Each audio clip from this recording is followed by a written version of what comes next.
l'invité de la matinale.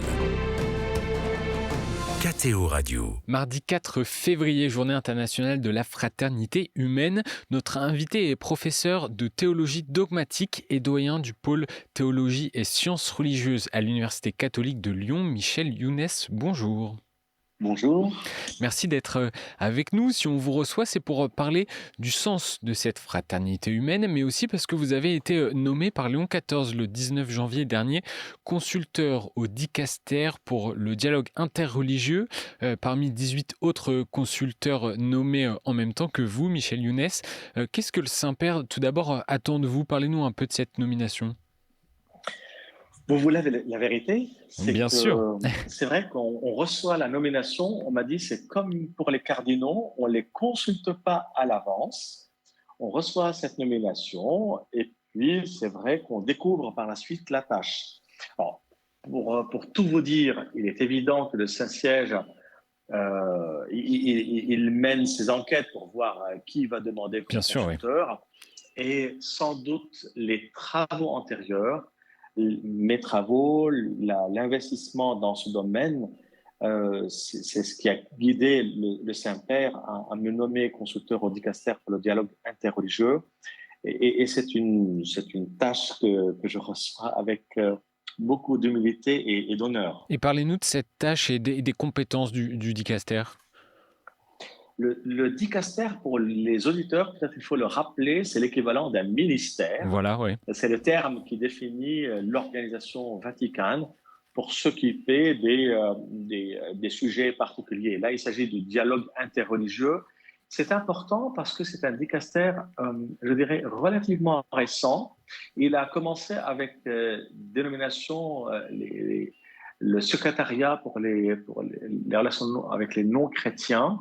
Et progressivement, ça s'est transformé en dicaster. Donc, c'est plus un secrétariat, c'est un ministère pour le dialogue interreligieux.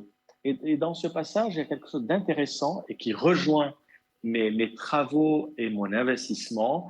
La question du dialogue, le dialogue interreligieux, l'importance de ces rapports qui, évidemment, nécessitent la rencontre et la relation, mais ça va plus loin.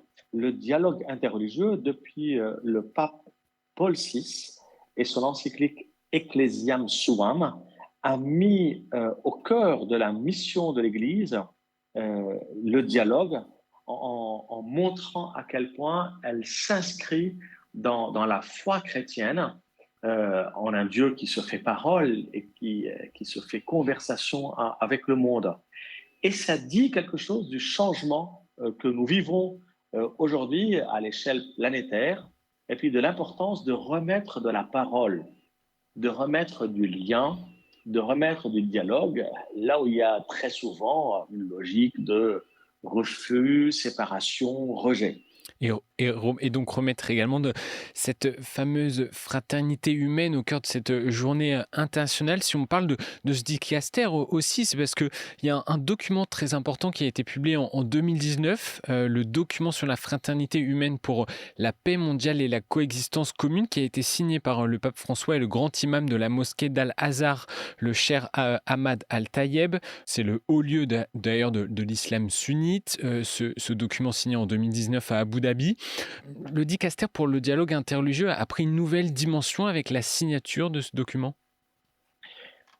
Je crois bien que oui. Alors, le dicaster s'intéresse aux traditions religieuses dans leur ensemble, mais il est vrai que depuis un certain temps, les papes successifs, et notamment le pape François, ont pris la mesure des enjeux liés à la question, à la présence de l'islam dans le monde et aux relations islamo-chrétiennes pouvant être un facteur de rencontre, de paix et même de construction ensemble d'une autre manière de faire civilisation.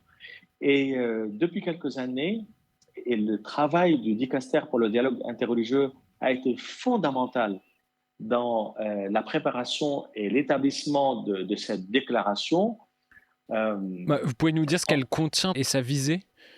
En fait, c'est une déclaration. Donc, c'est pas une lettre que un dignitaire, adresse à l'autre. C'est un document commun signé conjointement.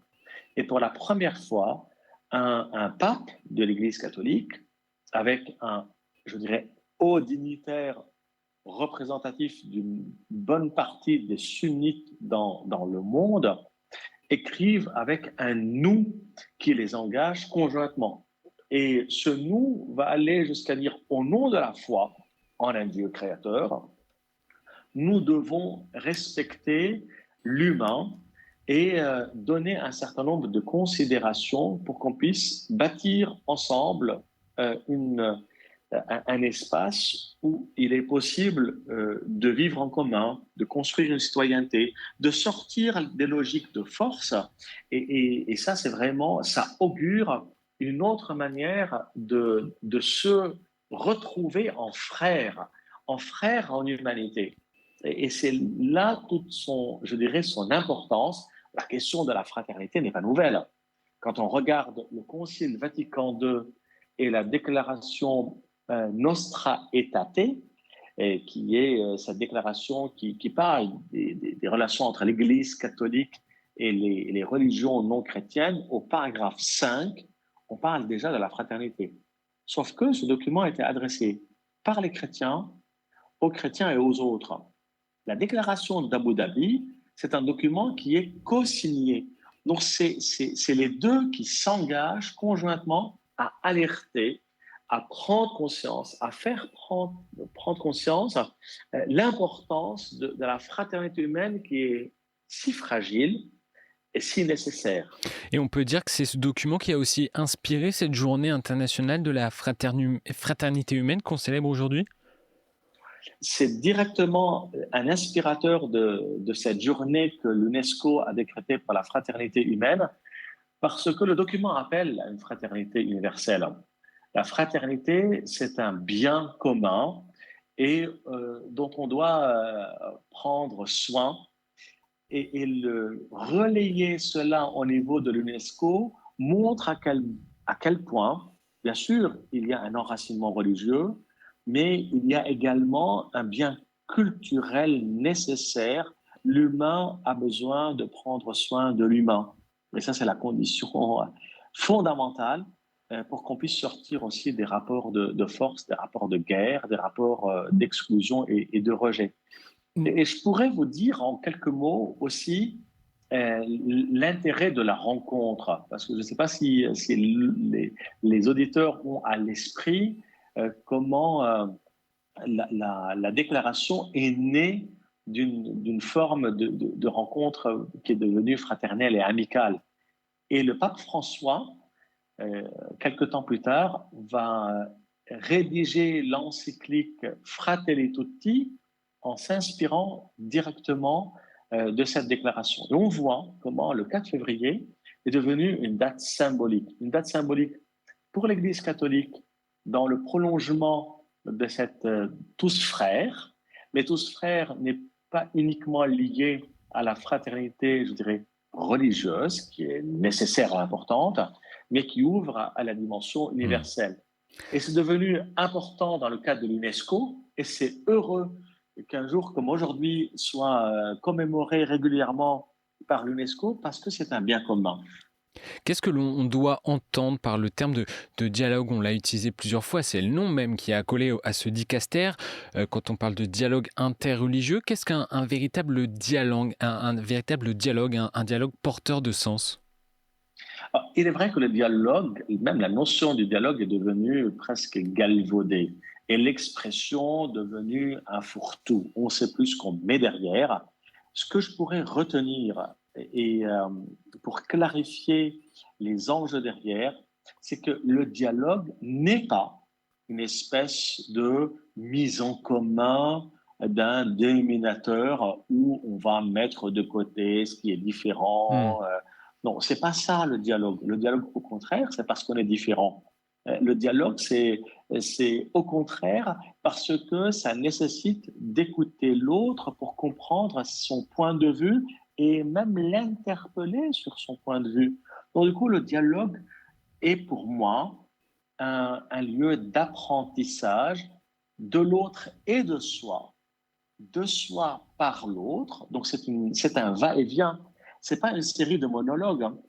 C'est d'abord une rencontre qui fait part à l'écoute et à l'échange en faisant confiance par un discernement. C'est pas parce que l'autre le dit que ça devient une vérité que je dois accepter, mais ça m'incite à aller plus loin, à éclairer chez l'autre ce que je n'ai pas compris et par ce biais-là, à éclairer chez moi ce que j'ai mal compris. Est-ce que vous êtes inquiet, Michel Younes, pour ce dialogue, cette fraternité humaine, quand on observe aujourd'hui un peu partout dans le monde occidental comme oriental d'ailleurs, le retour de cette loi du plus fort, on pourrait dire?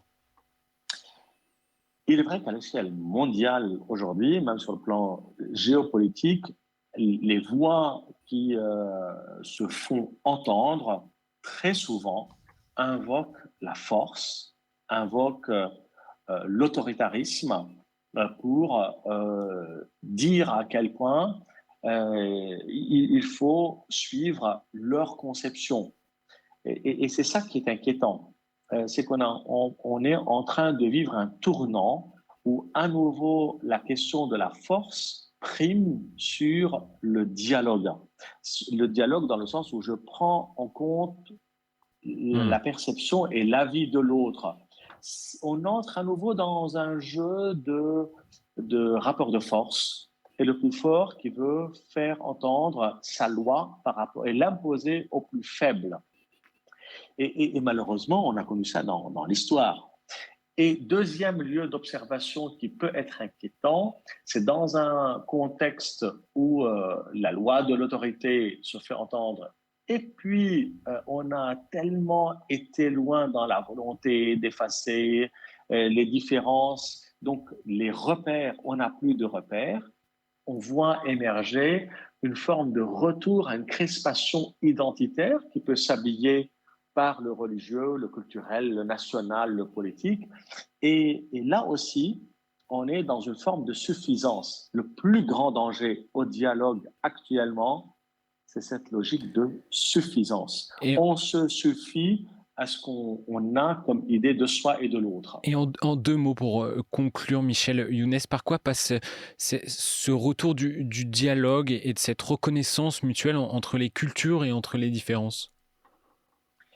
C'est d'abord un apprentissage. Le dialogue n'est pas une fonction qui nous vient spontanément. Il faut donner le goût, il faut éduquer à ce que le dialogue permet non pas une évasion de ce que je suis, mais un meilleur approfondissement de qui est l'autre et qui je suis. Cette éducation au dialogue, c'est la clé de voûte de l'ensemble. D'ailleurs, le pape François ne s'est pas trompé. Il a appelé, quelque temps après la déclaration sur la fraternité humaine, à une éducation globale où on apprend par les religions. Et donc on va suivre, Michel Younes, votre travail au sein du Dicaster pour le dialogue interreligieux. Merci beaucoup d'avoir accepté notre invitation ce matin. Merci à vous. Au revoir.